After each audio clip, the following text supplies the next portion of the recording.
सद्गुरू श्री ब्रह्मचैतन्य महाराज गोंदवलेकर यांचं प्रवचन 12 जानेवारी। नाम व भगवंत।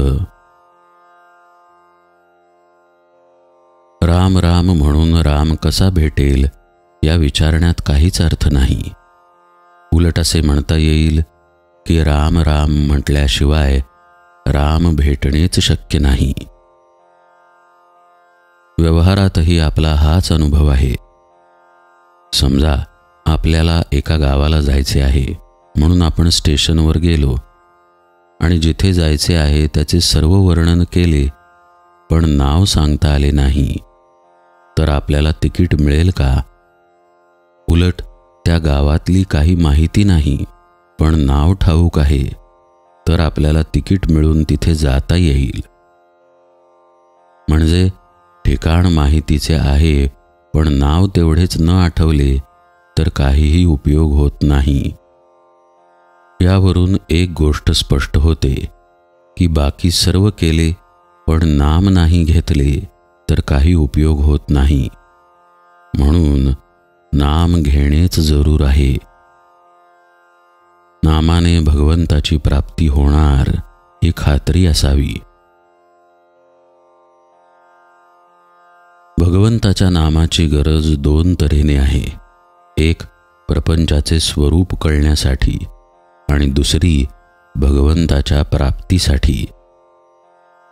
खायला प्यायला पोटभर, बायको मुले, घरदार वगैरे सर्व गोष्टी असल्या तरी सुद्धा आपल्याला काळजी आणि तळमळ का असते हे आपल्याला कळत नाही। याचा अर्थ दुःखाचे खरे स्थान कुठे आहे हे कळत नाही। ते कळण्याकरिता भगवंताच्या नामाची गरज आहे। भगवंताची तळमळ लागेपर्यंत नामाची जरुरी आहे। नंतर भगवंता वाचून आपल्याला दुसरा आधार नाही म्हणून नाम घ्यायला पाहिजे। आणि शेवटी भगवंताच्या दर्शनानंतर नाम सवयीने आपोआप येते। एकूण आरंभापासून शेवटपर्यंत भगवंताचे नामच शिल्लक राहते। जो नामस्मरण करील आणि त्याचे अनुसंधान ठेवील त्याला भगवंताची जिज्ञासा आपोआप उत्पन्न होईल। नामाकरिता नाम घ्या की त्यात राम आहे हे कळेल। नाम घेताना जे घडेल ते चांगले आणि आपल्या कल्याणाचे आहे असा भरवसा ठेवा। भगवंताचे नाम हीच सच्चिदानंद स्वरूप सद्वस्तू होय। भगवंताच्या नामात जो स्वतःला विसरला तो खरा जीवनमुक्त होय। जे काय साधायचे ते हेच। बाकीच्या गोष्टी स्वप्नासारख्या समजाव्यात। त्या प्रचितीस येतात पण नसतात। देहाशी असलेले आपले तादात्म्य हे एक प्रकारच्या सवयीने आणि अभ्यासानेच झालेले आहे।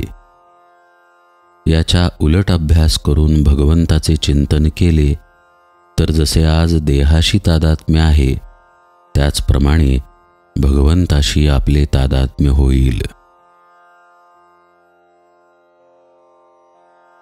सकाळी उठताना, रात्र निजताना, जेवायच्या आधी नाम घ्यायचेच आणि भगवंताची आठवण करायचीच असा नियम करावा। तो आयुष्यात फार उपयोगी पडेल। जानकी जीवन स्मरण जय जय राम।